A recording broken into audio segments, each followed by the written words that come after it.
Halo semuanya, kembali lagi bersama Newbie Investor. Di video kali ini, kita akan belajar kunci-kunci menjadi kaya menurut Tung Desem Waringin. 5 poin ini adalah rangkuman poin-poin terpenting dari buku Financial Revolution karya TDW menurut Newbie Investor. Kamu bisa belajar lebih lanjut dengan langsung membaca buku ini ya. Oh iya, sebelumnya kamu bisa support channel Newbie Investor dengan klik like, share, dan subscribe ya. Terima kasih. Yuk kita langsung masuk ke 5 poin terpenting dari buku ini. Yang pertama, beda orang miskin dan orang kaya. Dalam buku Marshall Silver berjudul Passion, Profit, and Power, mengungkapkan fakta tentang uang yang sangat mengejutkan. Tahukah kamu kalau 50% kekayaan di dunia itu dikuasai hanya oleh 1% orang? Tung Desem sendiri, karena pernah menjadi kepala cabang bank swasta, melihat langsung bagaimana di cabangnya 1% orang bahkan menguasai 71% dana yang ada. Lebih lanjut, menurut Marshall Silver, ternyata 5% orang di dunia itu menguasai 90% uang yang beredar di dunia. Dan hal ini juga ditemukan oleh Tung Desem Waringin di cabang bank tempat ia bekerja. Sungguh sedih bila kita harus menjadi bagian dari 95% orang yang menguasai sisanya, yaitu 10% uang yang beredar. Tung Desem pun lebih lanjut bercerita bagaimana kalau uang yang ada di seluruh dunia ini dibagikan rata ke masing-masing orang di dunia ini. Tiap orangnya kurang lebih akan mendapatkan 2,4 juta dolar, atau sekitar 33 miliar rupiah. Dan tahukah kamu yang menyedihkan? Hanya dalam waktu 5 tahun, diperkirakan persentase kekayaan akan kembali menjadi sebelumnya, yaitu 5% orang akan menguasai 90% uang yang beredar. Pertanyaannya, kenapa? Kok bisa ya? Apa sih yang membedakan orang yang kaya dan orang yang miskin? Ternyata, menurut Tung Desem, kita bisa lihat dari respon seseorang saat menerima uang. Mayoritas, atau 95% orang, akan langsung berpikir, akan dibelanjakan apa ya uangnya ini? Kayaknya bisa deh beli mobil mahal, makan-makan mewah, party, di rumah mewah, jalan-jalan ke luar negeri, dan kegiatan konsumtif lainnya. Sedangkan, bagi 5 orang yang akan menguasai 90% kekayaan, akan berpikir apa yang harus dilakukan agar uangnya tetap bertambah banyak. Jangan heran, uangnya akan ia depositkan buat beli tanah, bangun kos-kosan, membangun bisnis, atau diinvestasikan di saham, bukan judi saham ya. Nah pertanyaannya, apakah nggak boleh beli barang mahal atau barang mewah? Ternyata Tung Desem berpesan, sebetulnya boleh banget dong. Hidup juga harus dinikmati. Tapi, uang untuk kesenangan itu diambil dari hasil aset produktif yang kita miliki. Misalnya bunga, hasil sewa, sebagian untung bisnis, dan lain-lain. Sehingga, pokok aset investasi kita nggak akan habis-habis dan kita akan tetap menjadi kaya, bukan menggerogoti pokok investasi atau aset kita. Kita akan bahas lebih dalam nanti di poin-poin berikutnya. Yang kedua, definisi kaya. Setelah kita menetapkan kutub magnet positif untuk menjadi kaya di pikiran kamu, agar semakin jelas kutubnya, kita harus membuat definisi. Sebetulnya, definisi kaya itu seperti apa sih? Tung Desem setuju definisi kaya dari mentornya, yaitu Robert Kiyosaki. Menurut Robert Kiyosaki, orang kaya adalah tidak dinilai dari active income-nya, tetapi dari passive income-nya. Ketika passive income, uang yang masuk tanpa harus bekerja sudah lebih besar dari biaya hidup.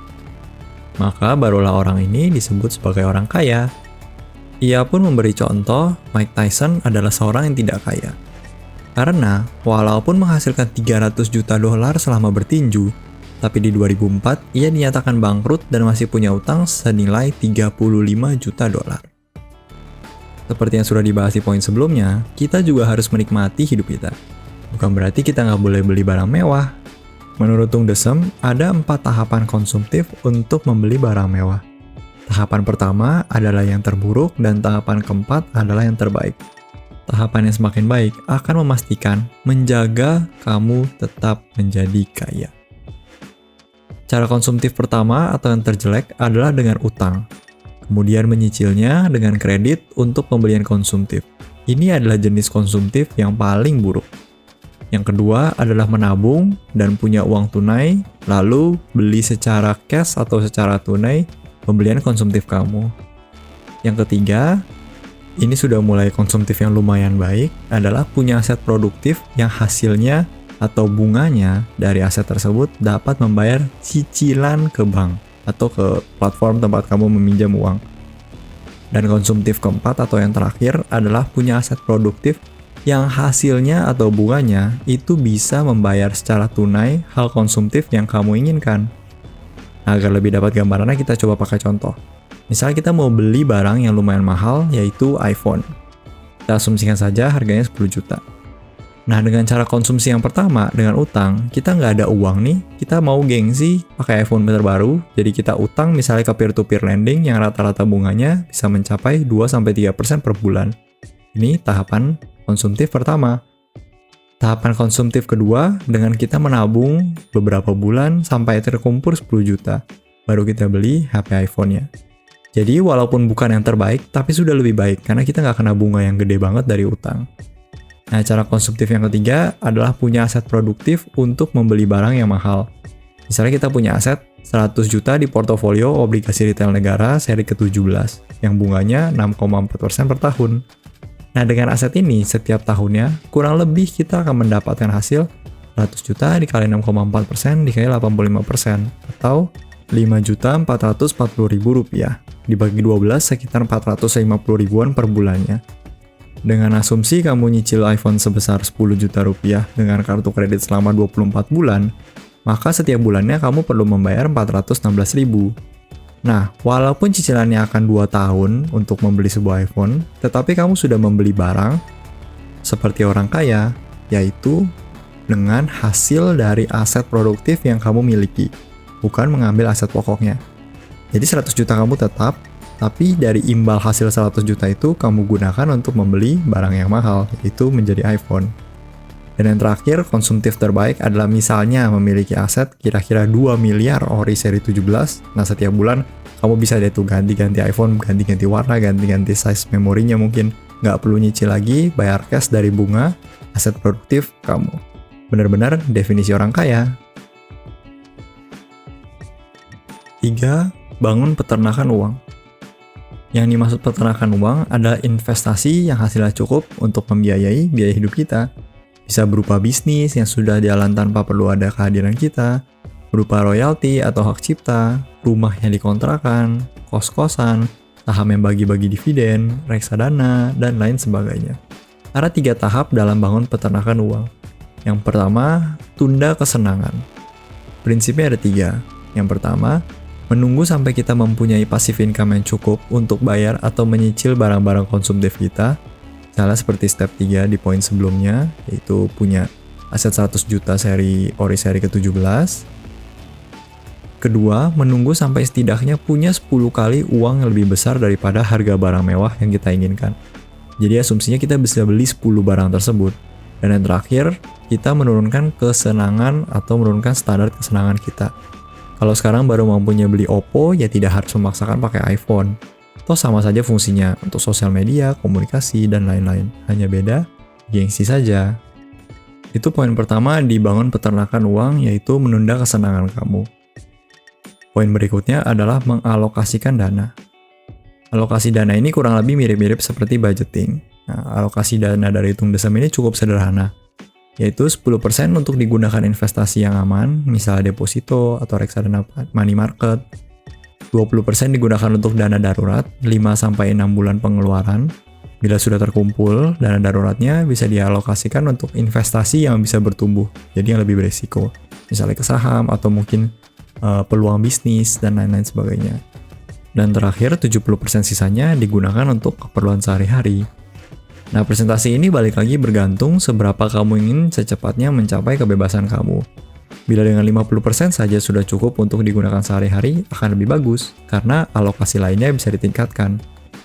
Yang menarik dari prinsip dari alokasi dana Tung Desem adalah alokasi investasi yang aman, itu yang 10%. Tung Desem memberikan pesan ini adalah uang yang sama sekali tidak boleh disentuh. Bahkan bila uang kita benar-benar sudah habis, lebih baik kita ngutang. Karena uang ini yang akan menjadi sumber pembiayaan pengeluaran kita di masa depan. yang akan menjadi seperti poin ketiga dari simulasi konsumtif di poin sebelum ini. Dan poin ketiga dari bangun peternakan uang adalah alokasi kesenangan. Walaupun dalam membangun aset produktif yang tujuannya dapat menopang biaya kita di masa depan, jangan sampai kita tidak menikmati hidup. Perlu juga kita menikmati dengan memberi hadiah untuk diri kita. Misalnya, kita belanja ke mall dengan mengambil alokasi dana 70%.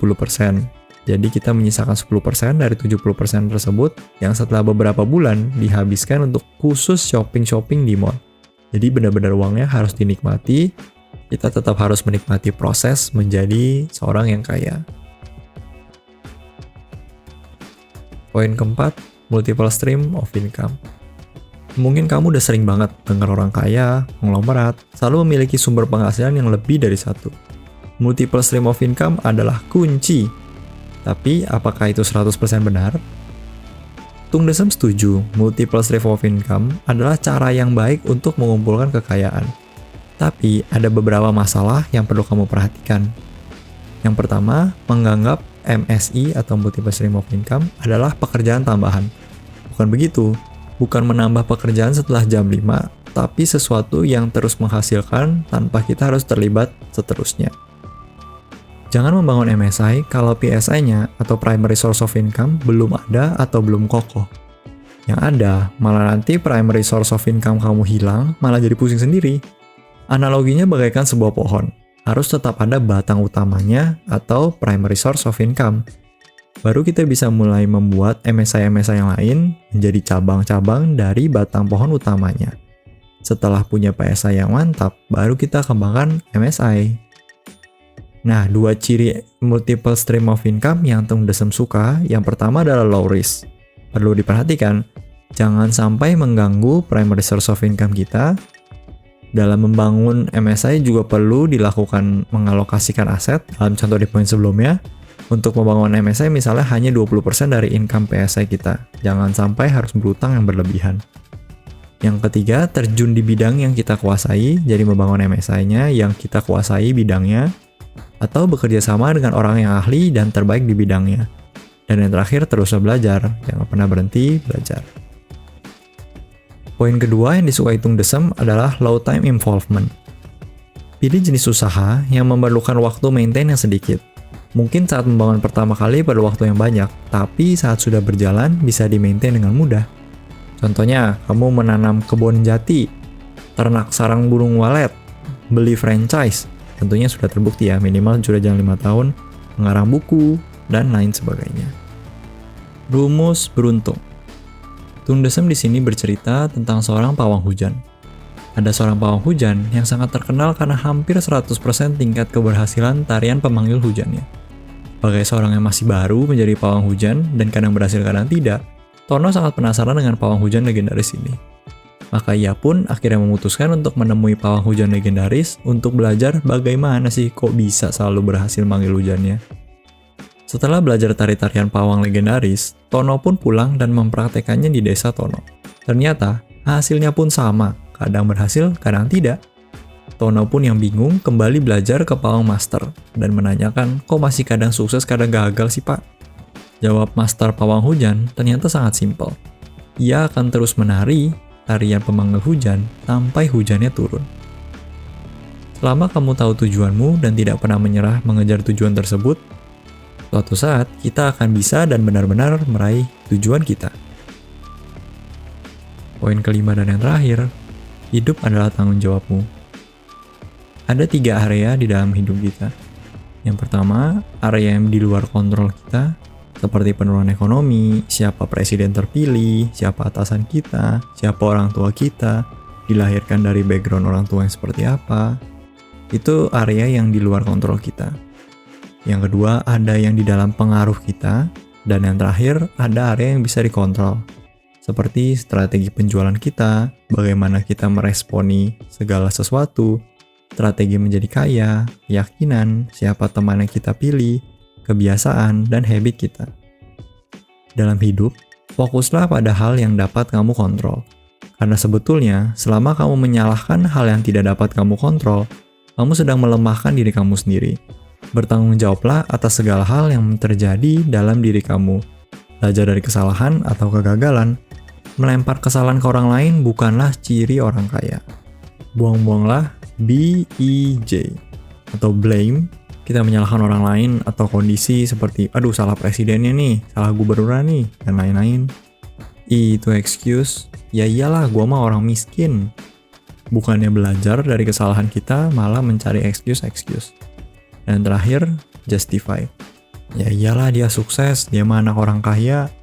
Iyalah dia sukses, dia kuliah di luar negeri.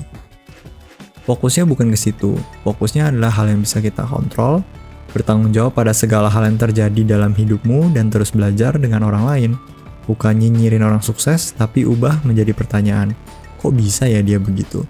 Gimana caranya? Saya juga mau belajar dong supaya bisa seperti mereka. Kurang lebih itu 5 poin terpenting dari buku Financial Revolution menurut newbie investor. Buku ini juga banyak membahas tips-tips lain yang lebih spesifik untuk kasus-kasus tertentu.